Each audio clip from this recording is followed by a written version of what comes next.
ကဲဒီနေ့တော့အခန်း9ရောက်သွားပြီပေါ့နော်အခန်း9ကိုမချအခန်း9ကိုစာအတူတူမဖတ်ခင်အခန်း9မှာပါတဲ့တချို့အကြောင်းအရာလေးတွေဘဟုတုတလေးတွေပြောပြပေးမယ်ပေါ့နော်အဲ့တော့ဒီဟာကိုမသွားခင်ဒါကိုရင်သွားမယ်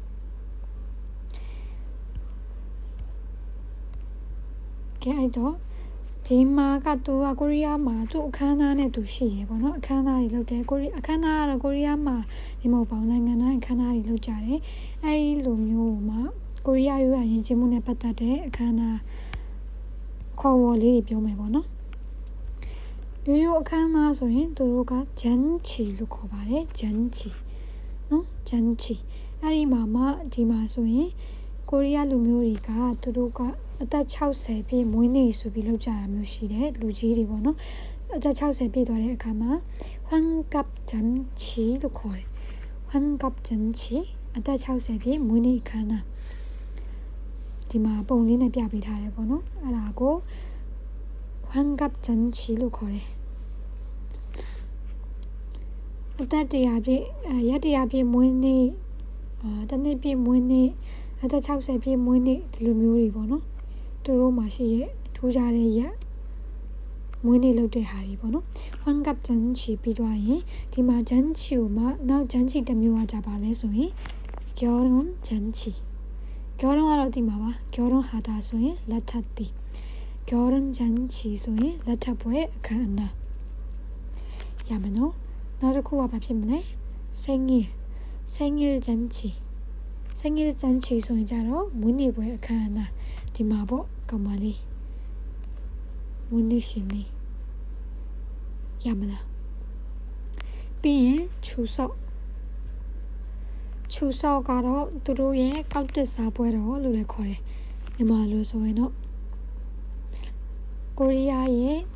ပေါ့နော်ဒီပိတ်ရက်ရှည်အရန်ရှည်ရတော့မဟုတ်ပိတ်ရက်အမှာ3ရက်လား4ရက်လားမသိဘူးကျော်တိတလောက်ဆိုလေချူဆော့အဲ့ဒီမှာကောက်တဲ့စားပွဲတော်မှာမိသားစုတွေစုံလင်နဲ့မုတ်တွေစားကြတယ်လက်ဆောင်တွေပေးကြတယ်ကြော့ကြတယ်ဒီလိုမျိုးလုပ်တယ်ပေါ့နော်ချူဆော့ကောက်တဲ့စားပွဲတော်မုတ်ဘိုးတွေပေးကြတယ်ပေါ့နော်နှစ်တစ်ကိုနေ့မှာလည်းအတူတူပါပဲနှစ်တစ်ကိုနေ့မှာတော့အများဆုံးလုပ်တယ်ပေါ့နော်ဒီဘက်မှာဆောလာဆိုရင်နှစ်တစ်ကိုနေ့ရမလားအပေါ်က3ခုကတော့ဒါဂျန်ချီနဲ့ပတ်သက်ပြီးတော့ပြောထားတာအောက်ကတော့ဒီ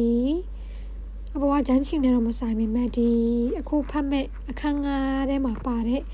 ဟိုဟာလေးပေါ့နော်အခန်း9နဲ့သက်ဆိုင်တဲ့ဥစ္စာလေးကိုပြောတာချူဆောလာဒါကိုရီးယားရဲ့ပိတ်ရက်လေးပေါ့နော်အချင်းကြီးပိတ်ရက်ပေါ့နော်ကေဘောတွေဆိုချူဆောပိတ်ရက်မှာဘာလို့နေ update တွေတင်ကြရလေအဲ့လိုမျိုးပေါ့နော်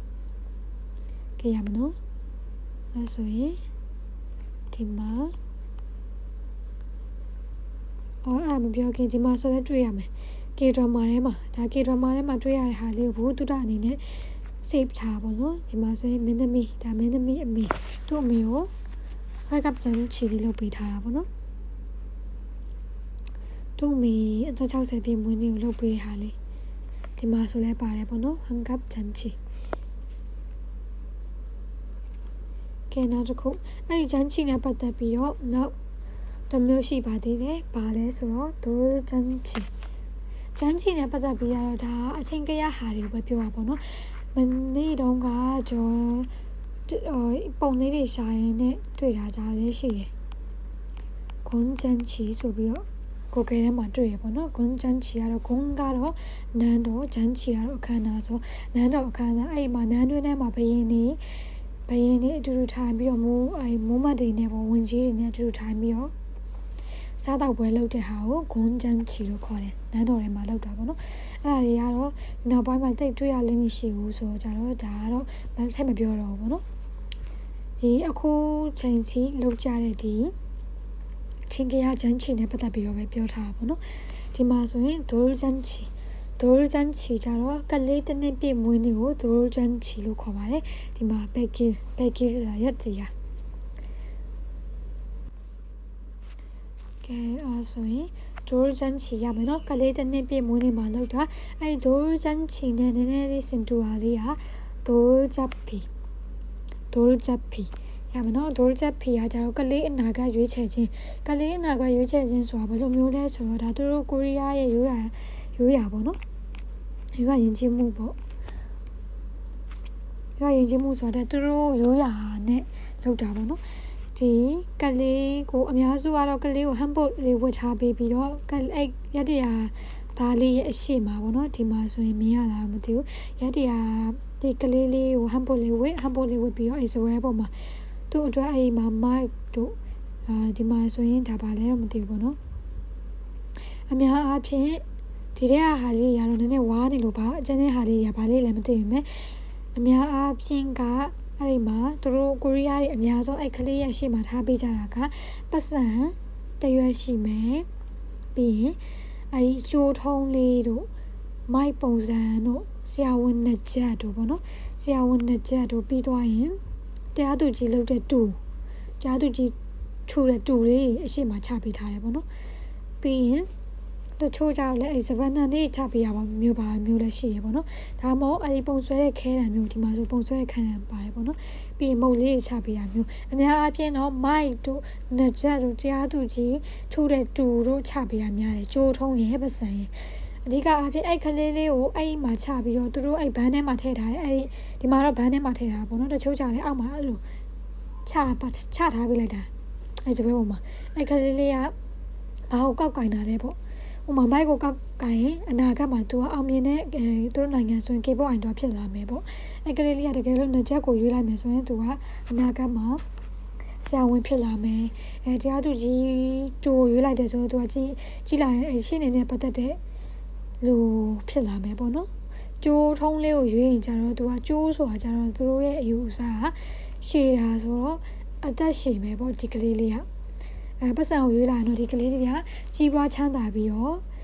စီးပွားရေးနဲ့ပတ်သက်တဲ့အလုပ်တွေမှာအောင်မြင်မယ်ပေါ့ဒီလိုသူတို့ကလေးရဲ့အနာဂတ်နဲ့ပတ်သက်ပြီးတော့ဘယ်လိုဖြစ်လာမလဲဆိုပြီးတော့သူတို့ရိုးရာနဲ့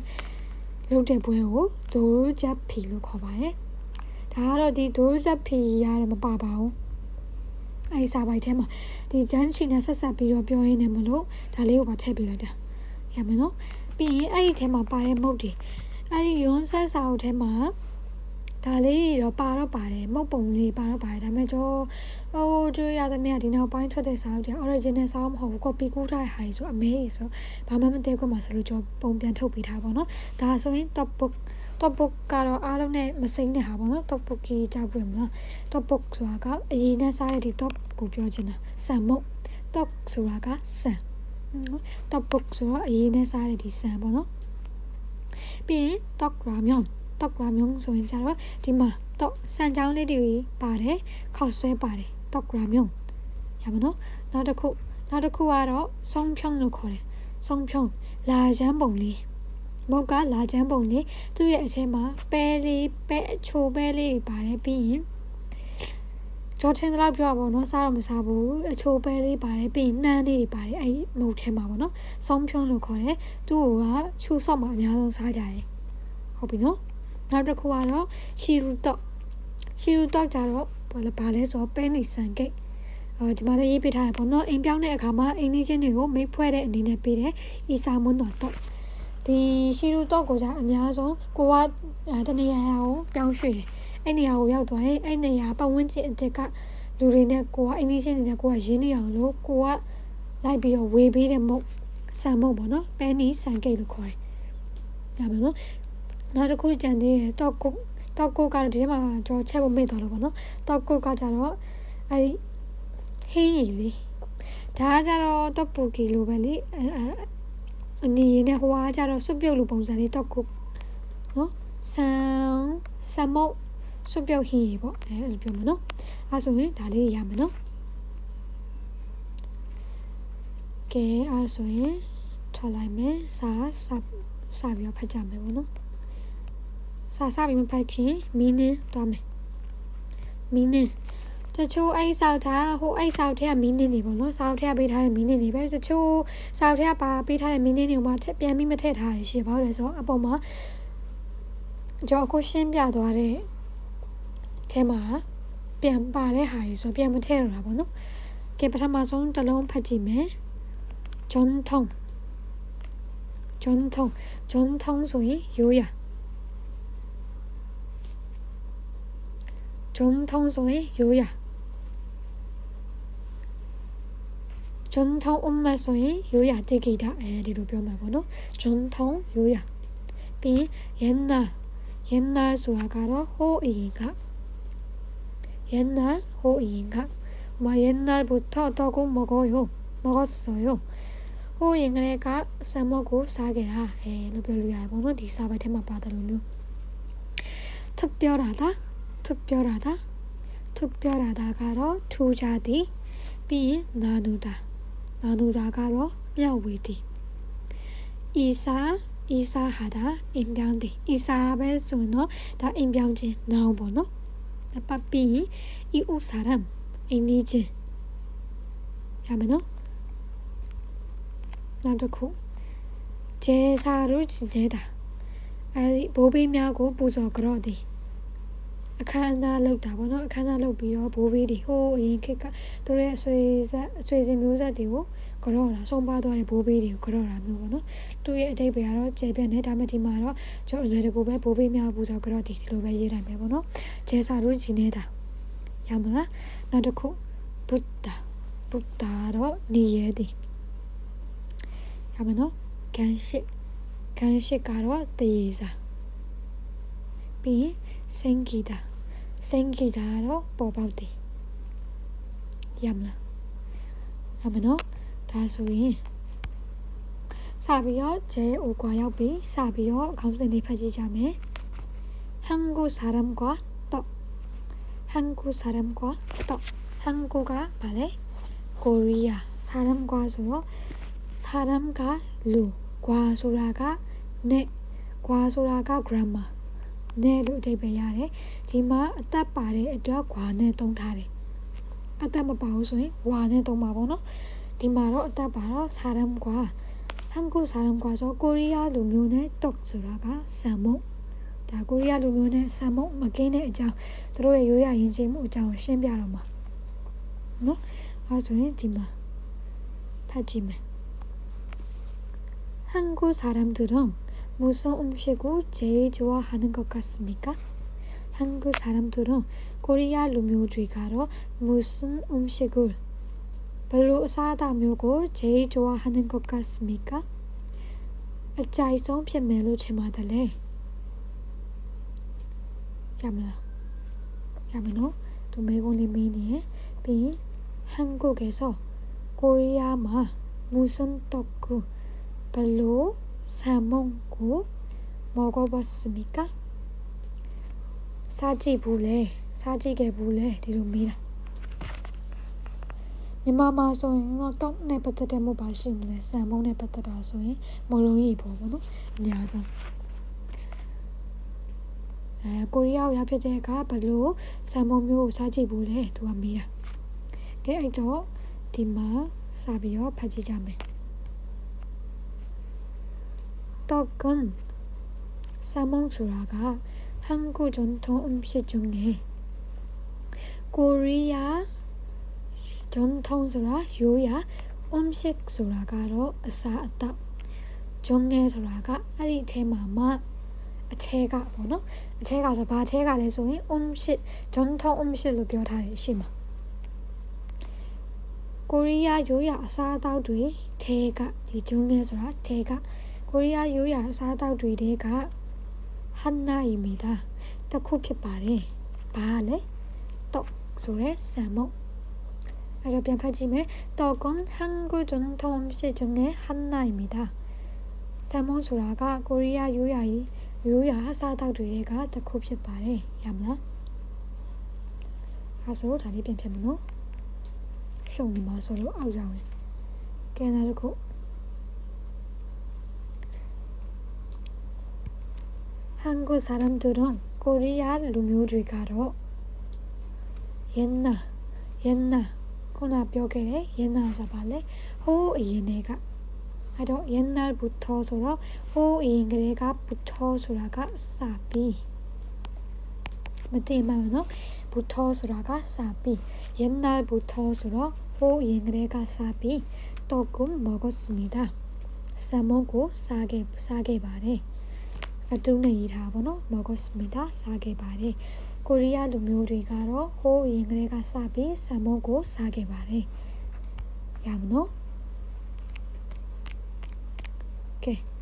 놔두고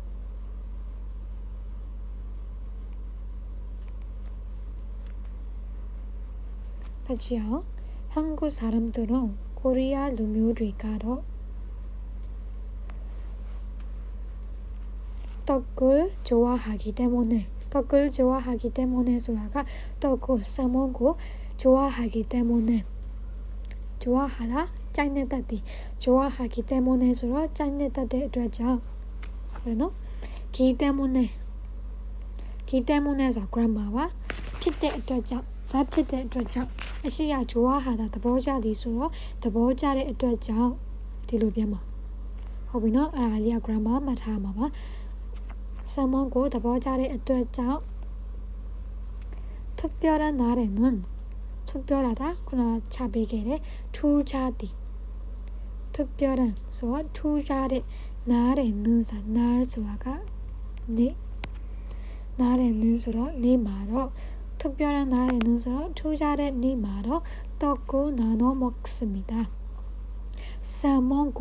나눠 외면하여 사바래. 나누다 아니다래. 그나 차피라이데 나누다 외면하디 мя웨디. 나눠 먹습니다. 소라 외면 사자바래. 디로 표라. 야보노? 아기가 끌리가 아기 소라 끌리가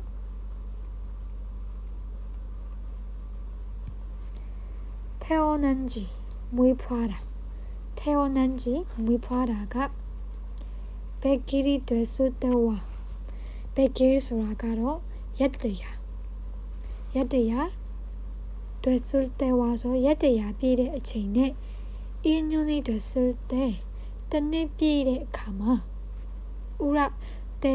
때ဆိုတာလည်း grammar ပဲတကယ်တော့နော် 우라 때ဆိုတာတဲ့အခါမှာနော် 우라 때ဆိုတာတဲ့အခါမှာ တစ်နှစ် ပြည့်တဲ့အခါမှာနော် ပြန်ဆက်ကြည့်မယ် 그리고 ပြီးတော့ 60번째 생일에 60번째 생일에ဆိုတာ 60 ဆိုတာက 60 번째 60 ကြိမ်မြောက် 생일에 မွေးနေ့မှာ 60 ကြိမ်မြောက် မွေးနေ့မှာ အဲ့တော့ခုနကဘာပြောခဲ့လဲ 60 လူကြီးတွေရဲ့ 60 ပြည့်မွေးနေ့ဆိုရင် 환갑잔치 လို့ခေါ်တယ်နော် 환갑잔치 ခုနရေးပေးထားတယ်မှာပါတယ်နော် 환갑잔치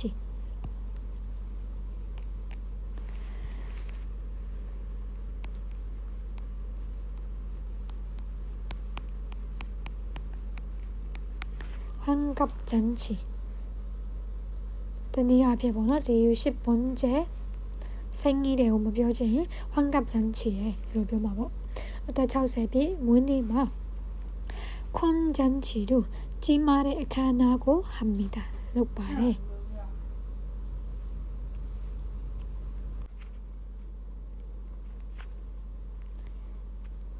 အဲ့တော့နောက်တစ်ကြောင်းမပြောခင်ဒီအကြောင်းရဲ့အနှစ်ချုပ်ကိုနားလည်လိုက်မယ်ထင်တယ်နော် ကလေးမွေးပြီးရက်တရာပြည့်ရောက်တဲ့အခါနဲ့တစ်နှစ်ပြည့်တဲ့အခါပြီးတော့အသက် 60 ပြည့်မွေးနေ့မှာကြီးမားတဲ့အခမ်းအနားကိုလုပ်ကြပါတယ်ဒီလိုပြောထားတာဒါမယ်နော်ပြီးရင် 이렇게 ဒီလိုမျိုး 콘잔치로 ကြီးမားတဲ့အခမ်းအနားကို 할 때마다 할 때가 လုပ်တဲ့အခါ 마다가 တိုင်း 마다가 တိုင်း ဘယ်လိုတိုင်းလဲဆိုတော့ 할 때마다 ဆိုတော့ လုပ်တဲ့အခါတိုင်း ရမလား 할 때마다 ဆိုရင် လုပ်တဲ့အခါတိုင်း 떡을 먹습니다. 싸먹고 사자바래. ဒီလိုမျိုး သူတို့ကအဲ့လိုမျိုးကလေးရက်100ပြည့်တွေကလေးတစ်နှစ်ပြည့်မွေးနေ့တွေအသက်60ပြည့်မွေးနေ့တွေမှာကြီးမားတဲ့အခမ်းအနားကိုကျင်းပတယ်အဲ့ဒီကြီးမားတဲ့အခမ်းအနားတွေကိုလုပ်တဲ့အခါတိုင်းမှာဆန်မော့ကိုစားကြပါတယ်ဒီလိုပြောတာရမနော်ပြီးရင်ခုနမာတာဆိုတာတိုင်းလို့မှတ်လို့ပြောခဲ့နော်မာတာဒီမှာလဲမာတာပြန်ပါပြန်ပြီဟဲဆိုတာကနှစ်မာတာဆိုတာတိုင်းဟဲမာတာဆိုတော့နှစ်တိုင်းဆောလာတယ်နော်ဒီနှစ်တကူနေမှာတော့ဟင်းတော့ကူဟင်းဆိုတာကဖြူတာဖြူတဲ့ပေါ့နော်ဟင်းတော့ကူဖြူတဲ့ပေါ့နော်အဖြူရောင်နဲ့ဖြူတဲ့မဟုတ်အဖြူရောင်နဲ့မန်တန်တော့ကူအဖြူရောင်နဲ့ပြုတ်လောက်ထားတဲ့ဒီဆန်ကိတ်ဟင်းရီပေါ့နော်ခုနဆန်ချောင်းဟင်းရီလို့ပဲပြောမလားညီမတို့ကြတော့လေ떡볶이ဆန်ချောင်းဟိုမှာဟင်းရီချက်ထားတဲ့ဟာမျိုးပေါ့နော်စွန်ပြုတ်ချက်ထားတဲ့ဟာမျိုးကို먹고စားပြီးတော့ချူဆော့ခင်နော်ကောက်တဲ့စားပွဲတော်မှာတော့성평룰ဆိုတာကဘာလဲဆိုတော့ခုနလာချမ်းဆန်မုတ်လေးကိုပြောတာခုနပဲနဲ့နားနဲ့လောက်ထားတဲ့မုတ်လေးလေ만들어서အဲ့ဒီမုတ်လေးကိုလှုပ်ပြီးတော့같이 먹습니다အတူတူစားပါတယ်같이ဆိုတာကအတူတူအဲ့တော့ဒီမှာဒီကြောင်ရဲ့အနှစ်ချုပ်ကနှစ်တိုင်းမှာဒီနှစ်တစ်ကိုဆိုရင်အဖြူရောင်နဲ့ပြုတ်လောက်ထားတဲ့တော့စွပ်ပြုတ်ဟင်းပေါ့နော်စွပ်ပြုတ်ဟင်းကိုစားပြီးတော့ကောက်တဲ့စားပွဲတော်မှာဆိုရင်တော့လာချမ်းမုတ်ကိုပြုတ်လုပ်ပြီးတော့အတူတူစားကြပါတယ်ဒီလိုပြောတာအဲဆိုရင်နောက်တော့သူတို့ဘယ်လိုမုတ်တွေစားမလဲ결혼식ဒီမှာပါတယ်결혼식 나래도 결혼식ဆိုခုနပြောခဲ့တဲ့လက်ထပ်ပွဲ결혼식 나래도ဆိုလက်ထပ်တဲ့နေ့မှာလဲ떡을 산고 준비하다တိလား준비하다ဆိုတာပြင်ဆင်သည်မသိမှမနော်준비하다ပြင်ဆင်သည်